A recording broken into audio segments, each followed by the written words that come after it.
ndogu de la rupture parce que lañ ca doon xaar wala boog ñenn ña amoon xëy na peut-être gis-gis bu rafet par rapport ak mën na aboutir à un consensus entre des frères d'un seul parti mais xëy na bu ñu ko yaatalee sax ci lu weesu parti politique mais des sénégalais yi nga xam ne xëy na amuñu sax carte membre waaye doon espérer une rupture par rapport ak les vieilles méthodes yi nga xam ne doon nañ ko nemmeeku ci anam gi ñu daan yoree suñu réew. Pourquoi ñenn ñi wala boog ñu mën ko considérer comme le ndogu de la rupture? D'abord, c'était une série de questions-réponses comme na ko président Diomaye amale woon ak les coordinateurs de PASTEF ñuy teewal PASTEF ci goxaat yi noonu itam la demee ak bi mu jàkkaarloog les députés yi nga xam ni dañu bokk ci groupe parlementaire bu PASTEF. comme ni ñu ko jibalee woon sànq laaj bi ci njëkkoon moo nekkoon président bi mu tas te loolu sax kenn ci député ya fa teewoon wax na ko président de l'Assemblée nationale ci boppam El Malick Ndiaye laajoon na président sàkku ci moom ngir mu tas coalition bi nga xam ne mooy Diomaye président nouvelle configuration bi nga xam ni Mimi Touré moo koy piloté moom président bi nag la mu leen tontu mooy du tas coalition bi parce que coalition bi moment bi ñu koy créé boobu Pastef sax existé wul woon maanaam ci misaal ci déggin wala bokk coalition ba Pastef existé wulee ñoom ñoo fi nekkoon xëy na bu dul woon ñoom à travers ñenn ña joxe seen i récépissé xëy na peut-être Pastef du am candidat bay tala bokk ci élection loolu la leen président tontu. loolu nag ñu gam-gamlee ko ak ay kàddu président buñ ko xaymaa ci bi mu nekkee dans l'opposition parce que bu ñu jëlee comme je l'ai dit tantôt la durée de vie d'une coalition le président Bassirou Diomaye Faye nekk tey njiital réew mi dafa am lu mu ci jibaloon ci benn émission bu mu amaloon sur la 2STV. ñu laaj ko ci mbirum coalition mu jëloon exemple ci la coalition jot na mooy coalition bi Pastef àndoon nag ñoom ay mouvement ki parti ci benn coalition demoon ci présidentielle bu 2019 président de la République jëloon ci exemple ne la durée de vie d'une coalition dafa am fa muy tàmbale am app nañ ci teewlu président Bassirou Diomaye Faye dellu si waat ci plateau bi. coalition mënul dem ba supplanter les activités politiques d'un parti politique. baaxul c'est-à-dire mënuñu dem ba man su ma toogee fii. ñu bindal ma Bassirou Diomaye Faye jot na avant may bokk jot na dama bokk ci Pastef te ci guddeeg bëccëg ci Pastef laay liggéeyal kon li ñu gëm mooy ñëpp ñoo xamante ne ñu ngi woon ci biir jot na ku ci nekk après que élection jeex donte coalition bi mën na rester ku ci nekk warul da nga war a génn ci jot na bañ di kon ne mbubboo jot na structurer sa formation politique wala sa mouvement. ñoo ko teeloondoo le président Bassirou Diomaye Faye ci kàddoom. mu ne moom sa vision d'une coalition mooy coalition warul dem sax bay féete kaw ab parti politique surtout bu ñu nee parti politique bi tey moo ŋànk la nga xam ni wala mooy représenter la force d'une coalition tey lan la ñu nekk di assister la question bi nga xam ne laaj nañ ko président ngir mu tas coalition bi ngir jàmmi parti bi nga xamante ni mooy Pastef dafa ne du ko tas parce que coalition bi moo fi nekk gannaaw ba ñu tasee woon Pastef jamonoy nguuru Macky Sall loolu nag ku nekk ak interprétation boo ciy def démb dañ ne woon coalition warul féete kaw parti coalition bu demee bay faagaagal ak parti na coalition ba tas ku ne jël sa yoonu bopp tey jàpp nañ ni coalition boobu lay xëy na mooy féete kaw li nga xam ne mooy climat social bi nga xam ne am na ci un parti politique. et ce qui est grave dans cette histoire mooy dañuy jël rek ci ay kàddu misaal le président de la République ci boppam posé nañ question sànq ci la légitimité du président même tas wala di. organiser ab coalition parce que bu ñu sukkandikoo ci le président Bassirou Diomaye Faye moom du chef de parti amul mouvement maanaam moment bi ñu koy tabb dañ ko tànn te kaka tànn mooy un parti politique bi nga xam ne moo créé woon coalition amoon candidat ca la jiitu candidat ba mënul dem moom ci lañ koy soog a tànnee et loolu président Bassirou Diomaye Faye daf ci indi woon ay leeral ci lan moo créé parti wala boo coalition Diomaye président la ko jiitu wala ndax moom moo am légitimité wu di tabb wala di jooyanti ab coalition ndax am na ci droit nañu dem ci historique gu création coalition Diomaye président ci kàddu président de la République Bassirou Diomaye Faye. damaa nekk kaso ñu teg coalition bi ci base bi ñëpp xamoon nañ du pour man pour suñu candidat bu ñu gàllankoor la woon bi ñu demee ba. mënatul dem ñu teg ma coalition bi doon coalition Diomaye président. ñoo ko teeloondoo le président Bassirou Diomaye Faye ne coalition Diomaye président bi jur coow wala boog indi coow li wax na ni moom coalition bi sax du woon pour moom dañ ko créé woon pour seen candidat Ousmane Sonko jàllul ci lañ ko tànnee moom teg ko maintenant lan moo soppeeku ci diggante bi xëy na loolu itam dañuy bàyyi ku ci nekk xool naka nga koy interpréter. et maintenant lan moo indi problème bi lan moo tey jur coow li ba tax nit ñi gis benn genre incohérence maanaam loo xam ne bu ñu ko méngaleeg ay kàddu dafay xaw a woroo enjeu bi yëpp politique la il faut le dire coalition Diomaye président organisation politique la wala ab mbootaayu politique la Pastef ab organisation politique la mais ci mbiru politique boobu noonu maanaam fexe ba le débat politique du am njeexital ci anam gi ñu yoree réew mi parce que tey loolu lañ nekk di gis loolu président de la république Bassirou Diomaye Faye daf ci amoon solution bi mu ci amoon mooy nit ki buñ ko falee na summeeku ci li nga xam ne mooy la démarche politique politicienne maanaam ñu fal ko mu nekk ci ay calcul di tënku ci ay appartenance politique ba taxoon moom président de la république le 3 avril 2024 mooy premier discours à la nation bi mu def gannaaw bi ñu ko falee tabb ko ci boppi réewu Sénégal lan moo nekkoon vision am ci naka la président war a doxalee ci ab organisation mbootaayu politique nañ ko déglu ban décision la ci am ak lan moo taxoon mu jël une telle décision nañ ko teelu dellu si waat ba ca réforme institution yooyu maanaam naka la ñuy doolelee li ngan ko réew mi da ca am exemple buñ ca bëgg a joxe te yàgg ko wax tamit mooy man mii bés biñ ma fale ba def ma président de la république ma prêter serment ci laa décidé ne cërub ndombal tànk secrétaire général Pastef les patriotes bi ma tàkkoon tekki naa ko bés ni ko tey pour doon président boo xam ne dafa tëddee njaaxaanaay ngir ñu jëmale ci waxtaan yi nga xamante ne dafay dalal maanaam espace politique bi maanaam langue politique bi. ñoo ko teeloondoo le président de la république mu ne li tax bi ñu ko falee mu teggi ndombal tànkam ci benn responsabilité bañ ko dénkoon biir Pastef en tant que secrétaire général du parti ngir tëddee njaaxaanaay fexe ba mbiru politique mbii coog mbaaloo bañ a fës ci anam gi ñu yoree réew mi. bu ñu doxaatee diir gis ni même président bi mi ngi xëccoo ak coalition ngooy ci ba loolu tey créé mbiicoog mbaaloo ci biir parti politique ba mu nekk ba tey coowul politique googu dem ba muur la nga xam ne mooy liggéeyu réew mi la waroon nekk débat public bi loolu itam ku ci nekk yaay xoolal sa bopp analyser naka lañ ko mën a jàppee. maintenant pourquoi le ndogu de la rupture lu tax ndogu ba mu woowoon ñi nga xam ne ñooy les députés de Pastef ñu mën ko dippee le ndogu de la rupture parce que dafa am ay mbir ay jéego yoo xamante ni wala ay kaddu yu wane ni effectivement tàqalikoo am na diggante ay ñoñ ñoo xamante ni ñoo bokkoon benn bànqaas wala benn mbootaay muy ab parti politique. pourquoi wax naa ni waxtaan ba diggante laaj ak tontu la woon député yi ci boppam muy les députés de Pastef laaj nañ président de la république est-ce que dafay continuer ba tey def ni wala boog am yéenewu ne Sonko mooy nekk candidat am wala ba tey mi ngi sax ci da koy soutenir et yéeneem mooy mu nekk président de la république le président lam ca tontu selon compte rendu bi nga xam ne yenn ci ay député def nañ ko loolu engagé wu ko moom le président de la république donte am na kenn ci député Pastef ku génnoon ne dafa repréciser indi ay leeral ci wax jooju nee na président lu tax mu wax loolu mooy bis bu ñuy tànn candidat Pastef du dépendre ci ab joxoñ wala ab nit waaye instance yi ñooy dajaloo maanaam du président mooy tànn mais bu ñu sukkandikoo ci loolu maanaam tànneef bi est-ce que nit a ko war a décider bu ñu nee ni dañuy xaar les instances jël ci décision dafay nduru incohérence parce que ki tabb tey Diomaye mooy Ousmane Sonko te ba mu koy tabb daf ko tànn en tant que président du parti et moom président du parti boobu avant muy tànn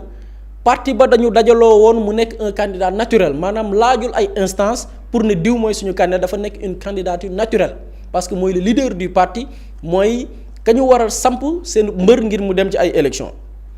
te loolu ka ca jiitu maanaam Ousmane Sonko du ñu xaar ay instance di ko tànn du ñu xaar ay direction bi gérer wàllu élection di ko tànn du ñu xaar conseil constitutionnel di ko tànn loolu président Bassirou Diomaye Faye moo ca jiitu woon tànn ko joxoñ ko ca meeting bu Kër Massar muy meeting bu mag ba nañ ko teewlu dellu si waat ci plateau bi. est-ce que di ngeen ko nangu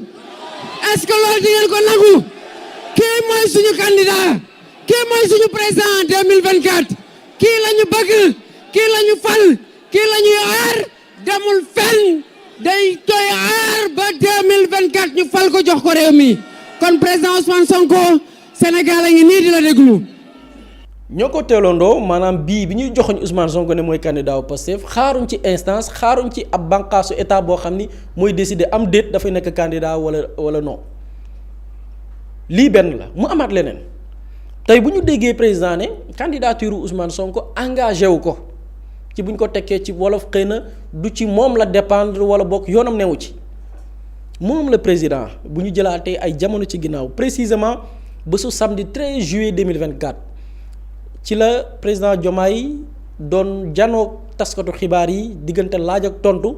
mu yemook les 100 jours au pouvoir maanaam téeméeri fan yi nga xamante nii def nañ ko ci bopp nguur gi mu am waxtaan diggante laaj ak tontu moom ak taskatu xibaar yi lan la ci président Bassirou Diomaye Faye wax ci biñ ko laajee ci premier ministre bi dafa mel ni kuy lorñe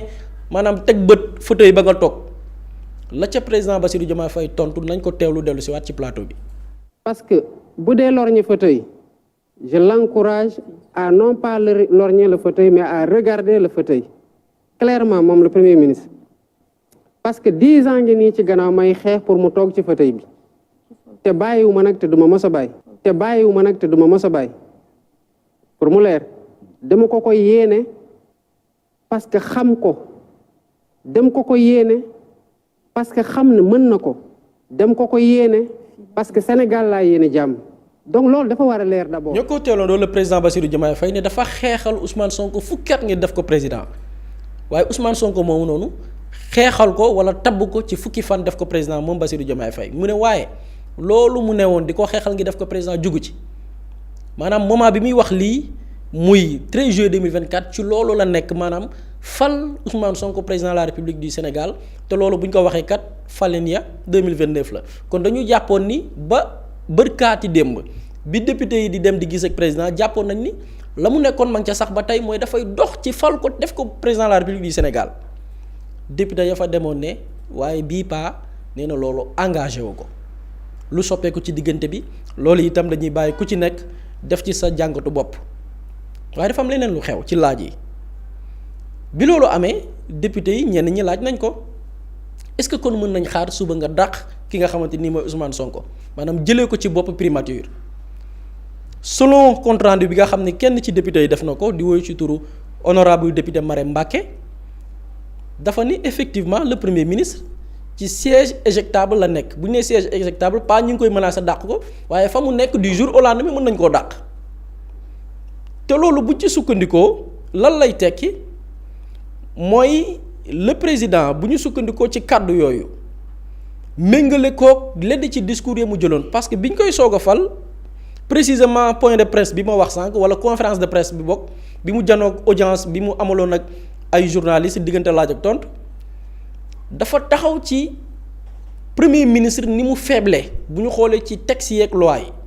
te boobu mi ngi doon def référence ak Ousmane Sonko ne Ousmane Sonko fi mu ne amul benn pouvoir ku faible la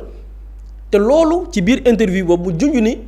daañ ci jël ay ndogal ngir gën koo renforcer parce que loolu ay promesse la woon ay diggé ñu defoon la nañu teewlu président de la République dellu si waat ci plateau bi. le premier ministre na amul benn doole parce que prérogative bi constitution bi mooy ne lii le président di def lii le premier ministre di def tey boo demee ci constitution bi le premier ministre est très faible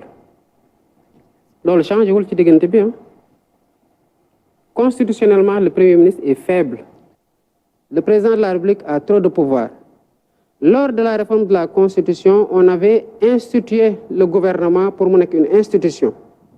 Mais ça n'a pas rééquilibré les pouvoirs ni au sein de l'exécutif, ni entre l'exécutif, le législatif et le judiciaire. Si nous voulons faire des réformes, si nous avons position position de circonstance, nous ba dem toog mu avantage la nga génn ci basat 8 man je ne suis pas comme ça parce que ma personne elle peut pas être plus importante que les aspirations du peuple sénégalais encore moins pour le Sénégal. ñoo ko teeloondoo le président de la République bi doon théoriser renforcer li nga xamante nii mooy les pouvoirs du premier ministre lu ñu war a renforcer la pour créer lan équilibre diggante ñi nga xamante nii ñoo ŋànk yenn ci li nga xamante nii mooy doxal réew mi pour que nit bañ a am les super pouvoir wala boog am tous les pouvoirs wala mu nekk un président super puissant boo xam ni ku ko neex doonte jàpp nañ ni sax xëy na yaa ngi def liggéey bu am solo ci bànqaas bu ñu la dénk mu mën a xëy rek du jour au lendemain dàq la tey ce même président bi mu daal les députés bi ñu ko laajee ci loolu dafa ne le premier ministre mi ngi ci c'est une personne ou bien un poste éjectable du jour au lendemain mën na xëy dàq ko et maintenant loolu dafay ñuy ouvriraat beneen perspective bi mooy bu ñu assister woon tey ci cette situation lan moo nar a xew li nar a xew yaakaar naa le premier ministre junj na ko ci benn déclaration bu mu defoon le 10 juillet 2025 lan la premier ministre waxoon jamono yooyu Ousmane Sonko parce que pourquoi mu am solo cet extrait parce que extrait boobu noonu dafay ñëw am lu mu leeral par rapport ak li Diomaye tontu les députés de Pastef ci probablement bu ñu dàqee Ousmane Sonko lan moo nar a xew nañu déglu le premier ministre ci coow loo xam ni dafa ñeeloon postam ak lan moo tax du démissionné waaye tamit bis bu demee ba président dàq ko na la nar a def parce que loolu dafa am suite logique par rapport ak li président de la république tontu député yi aljuma bi passé. kan moo ma ëppale ci li ñu yor ni fii ba ñu xalaat ni man dinaa dem fenn laa demul waaw ki nga xam ne nag moom la yàlla jox pouvoir constitutionnel muy président Bassirou Diomaye Diakhar Faye bis bu toogee ba jàpp ni matatuma ko premier ministre mu woo ma ne ma matatuma premier ministre ma dellu assemblée nationale defaru ñu continuer suñu liggéey waaye fenn laa demul kenn ëppalewu ma je suis théoriquement le chef de la majorité parlementaire je suis le chef du gouvernement kenn ëppalewu ma ci li ñuy def ci réew mi.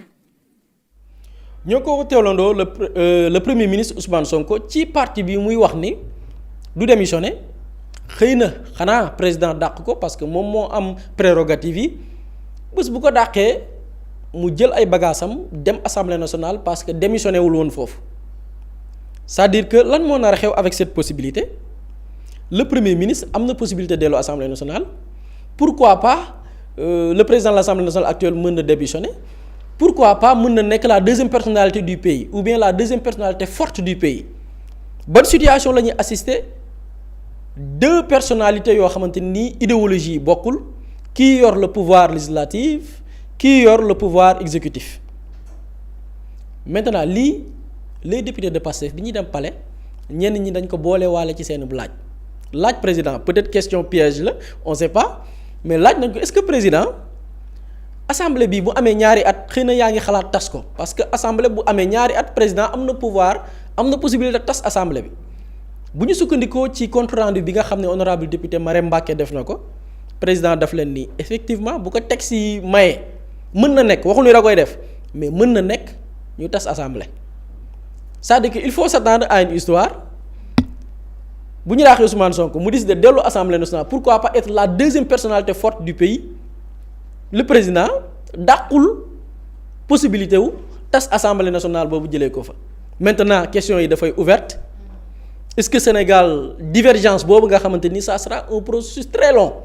Sénégal pare na pour loolu alors que tey enjeu yi li war a nekk le débat li war a nekk li ñuy jaayante xëy na peut-être mooy ni ñu génnee réew mi ci situation boobu est-ce que réew mi dafay continuer waat di nekk ci éternel calcul politique parce que actuellement foofu la ñu nekk est-ce que aussi tey les dommages ak coût bi Sénégal dina ko atteindre probablement laay wax loolu je pense que les questions sont ouvertes ku ci nekk aussi mën nga ci def sa interprétation bu bopp. jërëjëf Boury leer na Pape Samba par rapport ak la Boury wax noonu nga xamante ne éventualité la mënuñu koo ignorer ndax lu war a mën a nekk la wala lu mën a nekk sax pas lu war a mën a nekk mais lu mën a nekk la mais est-ce que ak lu jot a am ni xel mën na xalaat ni loolu Sénégal mën na cee yegg. C'est une question très pertinente et déjà di féliciter Boury ci rappel bi parce que dañ naan le rappel profite aux croyants parce que dañoo nekk ci réew moo xamante ni tout le temps on veut travestir les faits mel ni daal li fi xewoon xew fi il y a quelques mois wala xew fi en 2024 parce qu'il est important de xool problématique bi lan la c'est-à-dire Boury a parlé de ndogu de la rupture ndogu de la rupture bi c'est basé spécifiquement sur quoi sur la coalition mooy coalition Diomaye président bi léegi quand on parle de cohabitation fii lu ci nouveau mooy le président de la République moom ba tey il se revendique élément de Pastef ne moom day doxal coalition Diomaye président bi alors que Pastef moom mooy le parti majoritaire ci biir coalition boobu nekk le parti majoritaire au Sénégal foofu notion de cohabitation lan moo tax mu fay dugg mooy le premier ministre il est le patron théorique de la majorité à l'Assemblée nationale parce que moom mooy chef de parti wu Pastef moom moo teg une liste pour dem aux élections législatives pour ne Pastef la ñuy demee Pastef am 130 députés sur 165 donc il est théoriquement le chef de la majorité parlementaire, tout en rappelant que le premier ministre, son mandat de député daf ko suspendre à l'Assemblée nationale maanaam démissionné wul de son mandat de député daf ko suspendre ba am na sax ci ndaje azalaay bi nga xamante ne Buri mu ngi ko souligner ak extrait bi dafa ne woon loolu bu xewee ma delluwaat assemblée continuer li sama liggéey donc moom ci boppam il avait anticipé cette possibilité maintenant nag possibilité boobu lan moo ko indi loolu la nit ñi war a xool parce que il faut que nit ñi cohérent ak seen bopp c'est-à-dire que le président de la République Bassirou Diomaye Faye c'est le président de la République moom moo am la puissance du décret constitution moom la jox prérogative yooyu mais politiquement dafa am ci ginnaaw kenn ku muy topp te ci ginnaaw kooku muy topp Ousmane Sonko la mi le premier ministre de la République te président Bassirou Diomaye Faye moom moo ko waxal boppam la coalition Diomaye président du woon coalition pour moom ma yàgg di ko wax c'est une coalition circonstancielle lan moo tax coalition boobu juddu dañu ne Ousmane Sonko mooy candidat bi ñu bëgg def investiture Ousmane Sonko foofu ñu ngi fàttaliku li xawoon Sénégal gars yi bu ñu bëggee dem seen siège ñu tëj ñu bëgg def meeting ñu tëj bu ñu bëggee réunir ci siège PRP wu Déthié Fall gars yi tëj ba ñu éliminer la candidature de Ousmane Sonko ci la Ousmane Sonko à travers vidéo yi mu defoon ne sama choix Bassirou Diomaye Faye la ci la ñu ne la coalition boobu ñu tëgaloon pour Ousmane Sonko dañ koy def au lieu coalition Sonko président mu nekk coalition Diomaye président c'est aussi simple que ça c'est-à-dire que coalition bi ñu doon tëggal Sonko nekkatul candidat nañ dem ak coalition bi comme Sonko du candidat bi Diomaye mooy candidat bi Diomaye président lay tudd loolu moo indi mbir mi et ba ci Diomaye président boobu lan la nit ñi campagne Sonko mooy Diomaye Diomaye mooy Sonko loolu moo nekkoon le slogan de campagne Sonko mooy Diomaye Diomaye mooy Sonko lan moo tax ñu def slogan de campagne boobu parce que dañ ñoo bëggoon a gëmloo ne Ousmane Sonko tere nañ ko mu nekk candidat mais projet bi mu leen di wax bu ñu falee Bassirou Diomaye Faye moom projet boobu lay continuer donc boo leen falee Diomaye day mel ne fal ngeen Sonko c'était là le discours de campagne discours boobu kan moo ko porté c'est le Pastef Diomaye mooy Sonko Sonko mooy Diomaye ci gémmiñu kañ la génne El Malick Ndiaye donc Pastef est le noyau de cette coalition ñu dem ñu ne dañoo fal président Bassirou Diomaye Faye en tant que président de la République le président moom moo ko waxal boppam ne dafa bëgg a génn de la vie politique nekk un président au-dessus de la mêlée moo tax ndombal tànk yi ñu ko jox Pastef muy secrétaire général du parti mu génn ci ñun wax nañ ko ci plateau bi élection législative lan moo doon taxawaayam que le meilleur gagne kenn gisu ko ci politique mais qu'est-ce qui s'est passé parce qu'il est important ñuy fàttali les faits Ousmane Sonko dafa def meeting le 8 novembre ne coalition bi am na lu ñuy ruumba daal ni dañ ko bëgg a jox diw boobu du ñu jiite parce que bokkuñu ak moom valeur principe président de la République bi ne woon man génn naa ci politique ñëw def communiqué le 11 novembre 3 jours après ne Ousmane Sonko yow ki nga ne moom mooy restructuré kooku du restructuré ki nga bañ ne moom mooy restructuré kooku man maa décidé ni moom mooy restructuré loolu mooy les faits simples Diomaye teggi Aïda Mbodj teg Mimi Touré léegi li mooy fi li intéressant mooy li Buri doon wax est-ce que Bassirou Diomaye Faye avait cette légitimité non parce qu'il n'était que le candidat de Diomaye président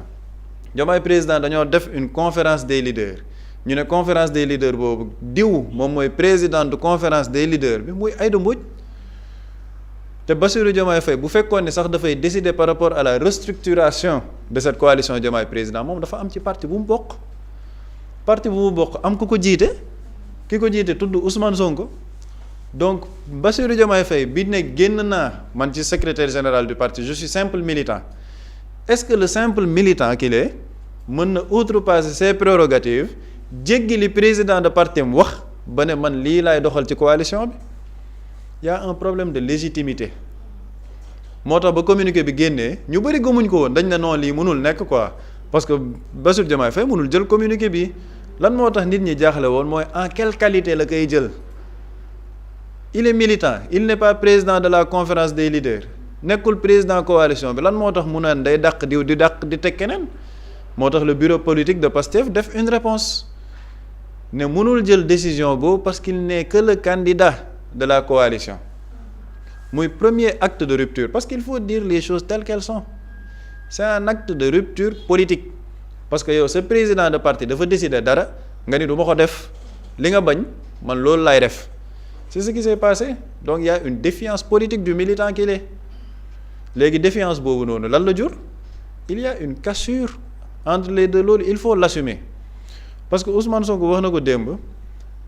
ñaari waroo moo am ci gis-gisu état ak gis-gisu parti bi gis-gisu parti bi ñëpp gis nañ ko et ce qui est intéressant dans tout ça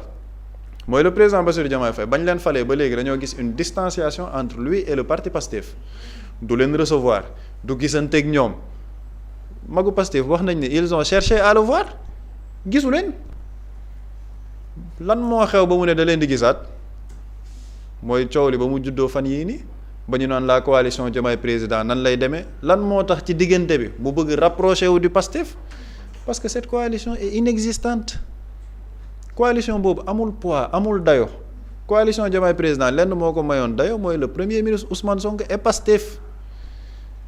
léegi nag moom mi ne moom il est toujours militant de Pastef il y a un problème au sein de Pastef parce que lii lan lay wane le militant qu'il est mën na weddi li chef de parti mu wax parce que il faut que les Sénégalais comprennent li nekk di xew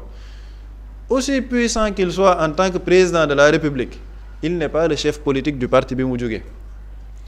et dañuy fàttali ne encore il est président de la République suite à une désignation de son chef de parti et loolu il faut que le président l'accepte que ñi ko wër ñu accepte ko parce que c'est ça la réalité politique il est président de la République suite à une désignation de son chef de parti léegi est-ce que sénégalais ñoom mën nañ dugal seen xel ni le président Bassirou Diomaye Faye bi nga xamante ni Sonko moo ko tànn pour ñu fal ko tabaxal ko coalition moom ba muy nekk kaso defaral ko campagne en 10 jours fal ko mu nekk président de la République bàyyi ñépp ñu ne ko yow kaa ñu randal élection yi nga bokk mu ne bugguma projet bi laa bëgg jàllale est-ce que sénégalais mën nañ dugal seen bopp ni président Bassirou Diomaye Faye mu ngi wor parti bi nga xamante ni moom la jóge deuxième incohérence ci li bu souligner par rapport à la candidature de Ousmane Sonko bu ne sa candidature ne l'engage pas il y a une incohérence comment la candidature ne l'engage pas bu fekkee ni moom moo toog en début de mandat mu ne dama xeex 10 ans pour mu nekk président de la République te jugaguma ci faaw mu leer noonu la ko waxee te jugaguma ci faaw mu leer foofu il avait pris son engagement personnel te li ci gën a intéressant mooy fan la wékk ni loolu ça ne l'engage pas ci texte parti yi la nekk mu ne parce que parti bi dañoo am ay textes yoo xamante ne ñoom ñooy tëral ni ñuy tànnee un candidat mais ki mën a respecter les textes du parti par rapport ak tànneefu candidat mën a respecter les textes du parti par rapport à la restructuration d'une coalition parce que parti bi décidé na ne ñun demuñu ak coalition Diomaye président apte la ñuy demee moom mu ne c'est un militant qui respecte les textes du parti lan moo tax nga teggi texte parti yi na le ne yow da ngay dem ak waa Diomaye président c'est pour des calculs politiques il faut dire les choses telles qu'elles sont c'est pour des calculs politiques maintenant quand on parle de cohabitation est-ce que sénégalais yi ñu ngi mesurer impact loolu mu nar a am maanaam la confrontation entre ces deux personnes là ba ñu dem une cohabitation corsée Ousmane Sonko wax naa ko c'est le patron de l'administration il est le chef du parti le plus puissant de ce pays il contrôle l'Assemblée nationale avec une majorité confortable te man li ma gëm mooy bu ñu demoon sax vers une dissolution de l'Assemblée nationale Pastef 130 députés la am dañuy amee ji 140 wala 145 kooku tey jii war a nekk chefu Assemblée nationale mais gouvernement bu président Bassirou Diomaye Faye teg mën na ko daaneel et par rapport ak enjeux yi ñu toll ñun au Sénégal ce qu'on est en train de réaliser ci plan de redressement économique et social bi li ñuy jàkkoonteel avec le FMI ak yeneen yi xew actuellement sur la géopolitique est-ce que ñun war nañu dugg ci zone boobu juste pour des intérêts crypto personnels te li ci gën a doy waar nag ñi indi coow li est-ce que jar nañ coow loolu di am c'est-à-dire que des personnes qui sont venues en 2024 ba lépp leeree parce qu'il faut le dire ce sont des personnes qui ont rejoint le train bu ñu ñëwul woon sax Pastef day falu man loolu laa gëm est-ce que nit ñooñu jar nañu ñuy compromettre le projet pour des calculs yoo xamante ni 2029 lay ñëwee ji te mooy li ñuy wax naan ça ne l'engage pas Cheikh Bara seetaan naa ko mu wax lu pertinent ne loolu ñëwagul mais 2050 ñëwagul te pourtant il y a une vision étalée ba fii ak 2050 la candidature de Sonko c'est une vision politique moom mu porté woon ko en début de mandat en tant que président de la République donc qu'est-ce qui a changé entre-temps ce qui a changé ce sont des calculs politiques pour mettre en place une coalition te on a vu les actes qui ont été posés coalition bi am na ku koy restructurer am nañ seen siège ci VDN bi ñu ngi ne am na ay cellules yoo xamante ni ñu ngi koy teg ci biir réew mi donc ce qu'on attend ñun Sénégalais man li ma gëm mooy on est en démocratie ku ci nekk mën nga am sa gis-gisu politique maintenant gis-gisu politique boobu il faut l'assumer bu dee da nga gëm ne yow coalition Diomaye président munoo leen wor ñoom nga war a àndal politiquement mais assumer ko nga ni man bokkatuma gis-gis ak waa PASTEF je pars avec la coalition Diomaye président parce qu'un homme politique qui veut être légitime loolu lay def da ngay dem Macky Sall ak lu ko nit munti waxal ba mu amee problème ak Ablaye Wade biir PDS mu jàpp ni dañ koy xeex dafa démissionner de tous ses mandats dem créer ji alliance pour la république ne damay politique ba jël nguur gi mais si le président Bassirou Diomaye Faye estime que la ligne du parti àndul ak moom li mu gëm mais il est libre de démissionner ànd ak coalition Diomaye président dem doxal li mu gëm ci politique on est en démocratie loolu kenn terewu ko mais ce qui n'est pas compréhensible nag mooy souffler le chaud et le froid tantôt je suis militant tantôt je restructure ma coalition loolu nag li ci doy waar mooy enjeu yi mu am pour ce pays et ñun fi ñu toll actuellement au Sénégal et sur le plan international le Sénégal ne peut pas se permettre une crise institutionnelle mais loolu parce que ce serait un pas en avant mais 25 pas en arrière fi ñu jógee de 2021 à 2024 on n'a plus le droit di dellu ci loolu et loolu ce ne sont pas des calculs d'une personne ak ku mu mënti doon moom moo ñu war a dugal ci guuta googu donc damaa jàpp ne ku ci nekk daal mën nga ci am sa appréciation mais les faits sont têtus nit ñi gis nañ les actes politiques qui ont été posés après on attendra de voir le PASTEF comment il va dérouler son agenda le président comme waxagul ci coalition bi gisaguñ mu génn ci fësal ko xëy na dina am bés boo xamante ni dina ci génn wax et bu ci génnee wax les Sénégalais sont libres d'apprécier ku ci nekk xool gis-gisu politique bu la doy après ñu dem ci.